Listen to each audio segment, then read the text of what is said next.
collision with a massive comet will be an extinction level event within 20 years, claims author Graham Hancock. Extinction level event? Within the next 20 years, Earth faces a collision with the remnants of a comet big enough to end all life as we know it, according to the author of Magicians of the Gods, Graham Hancock. This is what he claims. He says within 20 years, a comet big enough to end life as we know it will hit Earth. This is view of author Graham Hancock, who says it will trigger epic floods. He says 200 ancient myths tells of a human civilization brought to end by fire, and he urges scientific evidence now indicates that these are based on hard facts. Around the world, from Alaska to Indonesia, more than 200 ancient myths tell of a human civilization brought to an end by flood and fire. Compelling scientific evidence, which began to emerge only in the year 2007, indicates that these stories, such as the tale of Noah and his ark, are based on hard fact. A cataclysm rocked our planet 12,800 years ago. That's the Young Dryas period, because of the comet impact. Now, they found fragments all over the world. So a cataclysm rocked our planet 12,800 years ago, causing mass extinction of large animals such as the mammoth and sloth bears, and all but wiping out our race. The entire episode in the human story was rubbed out, a chapter not of unsophisticated hunter-gatherers but of advanced technology. All the signs are that remnants of this civilization struggled on, sustained by just a few individuals who knew the secrets of the former age. To their primitive contemporaries, it appeared that they possessed magical holy powers, and they were what I call the magicians of the gods. This is what Graham Hancock explains to us. He says these magicians left a message for us, not a metaphorical spiritual message, but a direct and urgent warning. What happened before can happen again, and what destroyed their world could destroy our world.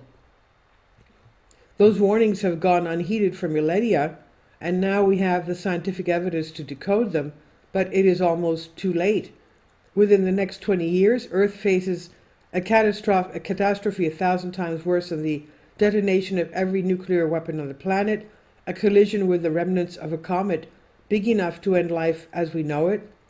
To understand what that could mean, we need to look back at the tumultuous epoch between 10,800 BC, that's about 12,800 years ago, and 9,600 BC, which geologists call the Younger Dryas period. It was a time of extraordinary shifts in the world's climate, but the most devastating change of all came when the ice caps suddenly collapsed, dumping all their water they contained into the oceans and unleashing a tsunami that swept across continents. And as we'll see, all the evidence suggests that this was a result of a comet crashing into Earth.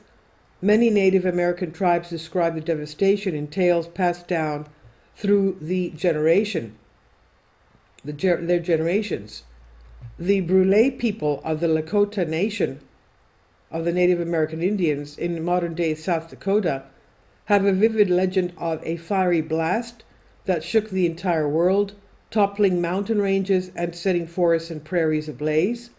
Even the rocks glowed red hot, and the giant animals and evil people burned up where they stood. After the fiery destruction came the floods. The rivers overflowed their banks and surged across the landscape. Finally, the Creator stamped the earth, and with a great quake, the earth split open, sending torrents across the entire world until only a few mountain peaks stood above the flood. This is not an isolated myth. The Cowichan of British Columbia, the Pima of Arizona, the Inuit of Alaska, and the Luiseno of California have similar stories, but it is the Ojibwe people of the Canadian grasslands whose legend seems the most credible, almost scientific today. Their storytellers remember a comet called Long-Tailed Heavenly Climbing Star, which swept low through the sky, scorching the earth and leaving behind a different world. After that, survival was hard work. The weather was colder than before, and the Ojibwe believed this was just a foretaste of an apocalypse to come. A fiery blast shook the entire world and unleashed a tsunami. They spoke of a stark prophecy foretold by their medicine men. The star with a long, wide tail is going to destroy the world someday when it comes low again. It was not until the 20th century that scientists have began to consider the possibility that ancient American myths might be based on real events.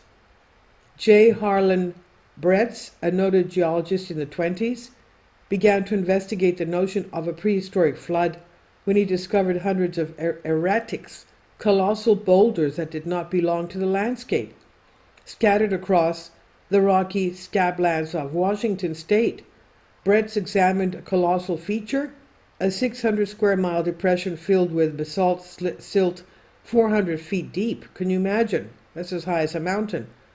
He saw only one explanation, that it was scoured by a spectacular flood that had ended as abruptly as it began. Amateur geologist Randall Carlson has taken up Brett's work, and he took me to Dry Falls in Grant County, Washington, to see the most spectacular evidence of the deluge. The waterless falls are on Grand Coulee, a sheer-sided gash, hundreds of feet deep and almost 60 miles long, which looks as though the hand of God has seized a chisel and ripped it along the landscape. This chisel was not made of metal, but of immense quantities of turbulent, debris-laden water that flowed for just a few weeks.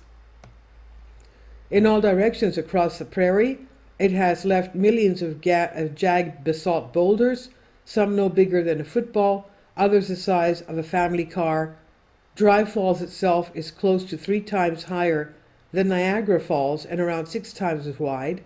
The waters 12,800 years ago that carved out this vast cliff, Randall says, were more like a slurry of thick mud. There's whole forests torn up by the roots rolling around in it and fleets of icebergs jostling on the surface, and this whole mess is plucking blocks out of the basalt bedrock, dragging them into the torrent and sweeping them downstream. It might have been the biggest flood, but it was far from the only one. Oceans of ice melt had been unleashed around the world.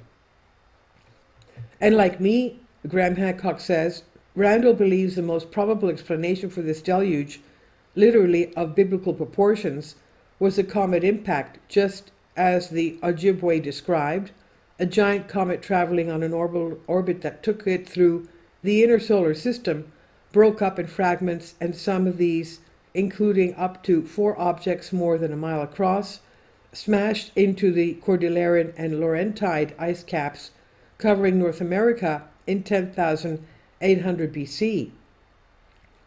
The heat of these monster meteorites melted the ice, but they also threw vast clouds of dust and soot, smoke into the upper atmosphere, blotting out the sun.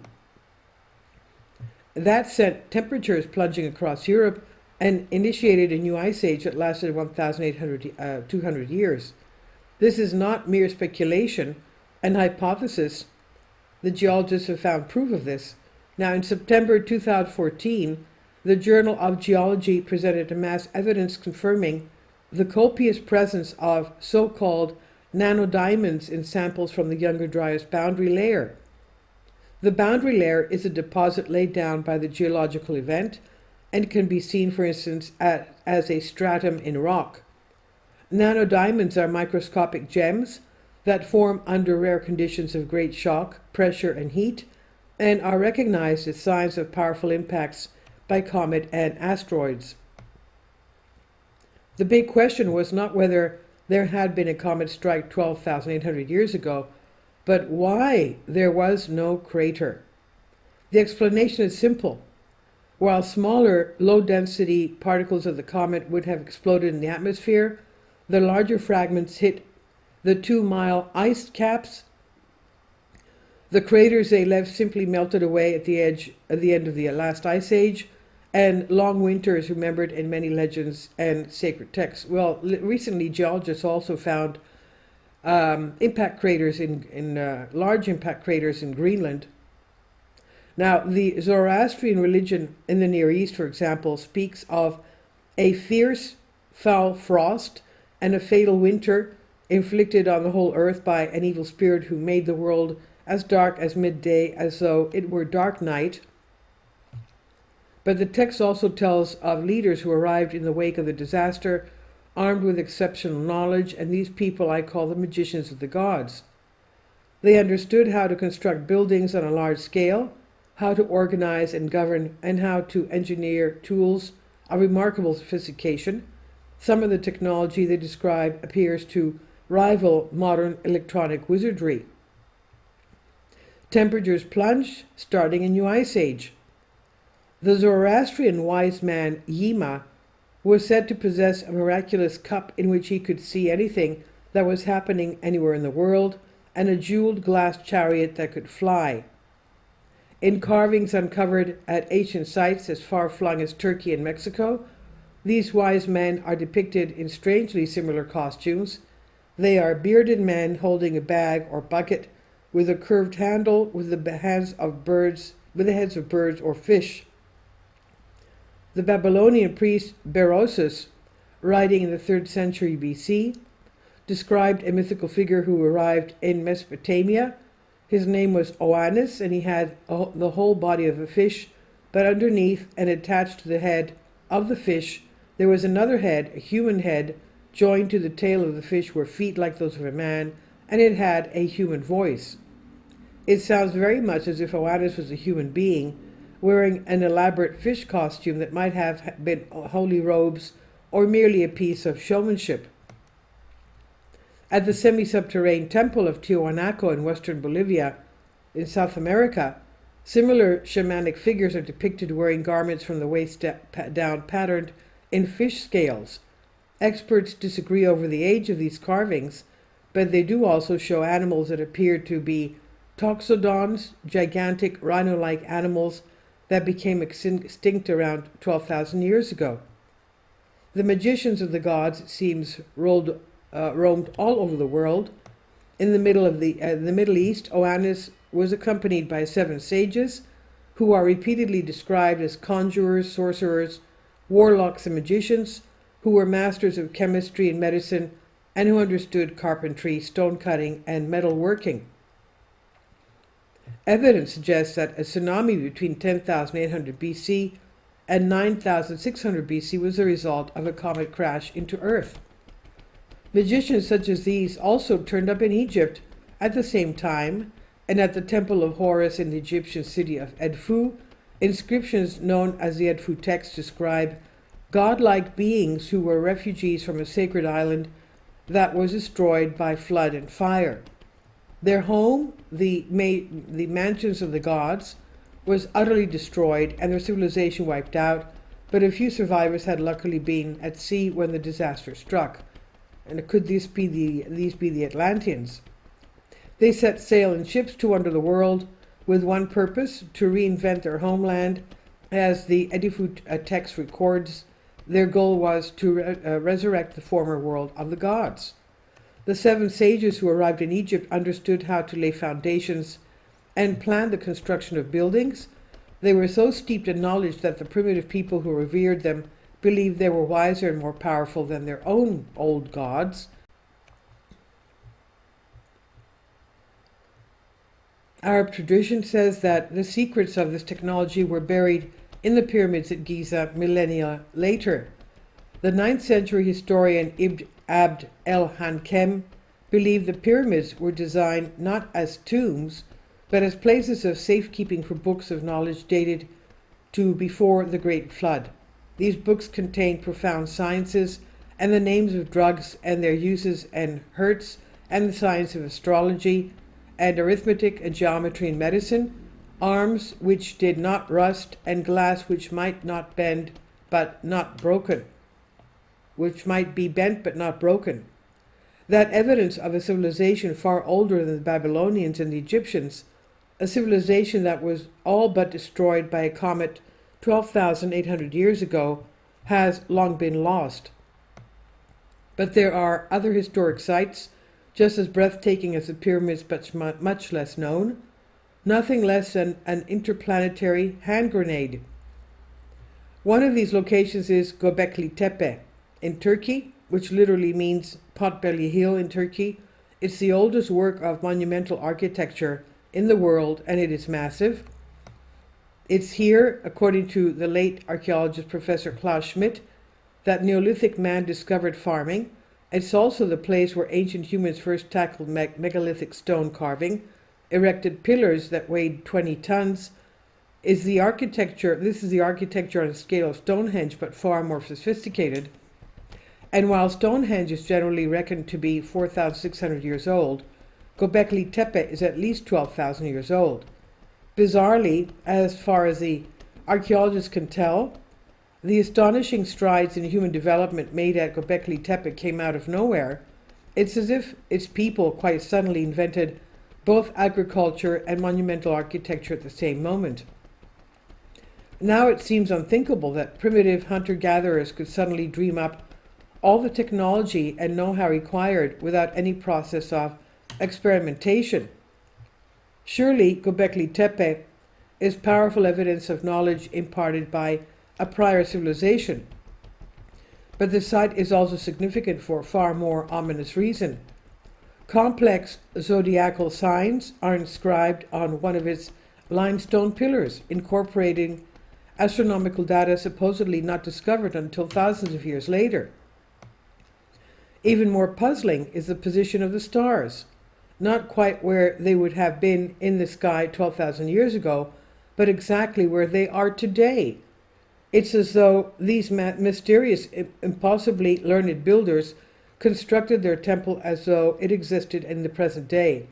Isn't that bizarre? They're trying to leave a message for us. The explosive power of the Younger Dryas comet was in the order of 10 million megatons, 2 million times greater than the biggest nuclear bomb detonated, and 1,000 times more powerful than all the atomic devices stockpiled on Earth. But when the Earth emerged from the path of the comet's debris stream 12,800 years ago, that was not the end of the story. My intuition is that Göbekli Tepe pillar is a coded message to the future, that is, our present, about a second impending comet strike. As long ago as 1990, well before the discovery of physical evidence that proved that Younger Dryas ice age was caused by comet fragments colliding with Earth, two far-sighted British scientists were sounding the alarm.